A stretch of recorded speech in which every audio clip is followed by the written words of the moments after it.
most celebrated stylists, who's known for creating some of Hollywood's red carpet most iconic looks. Hi, baby. Hi. Okay, tonight's red carpet. What are some of the trends that we're going to see? Some of your gals wearing? Well, I think first here with Kat. This is a great example of embellishment, which I think is going to be a huge trend, this red carpet.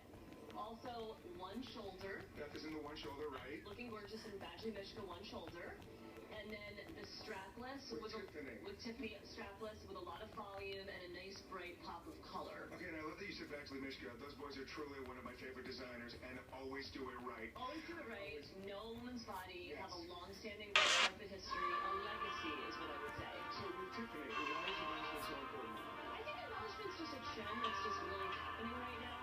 Metallic is flattering on absolutely everybody. And also, it's maybe you're attracting the Oscar if you wear something. You wear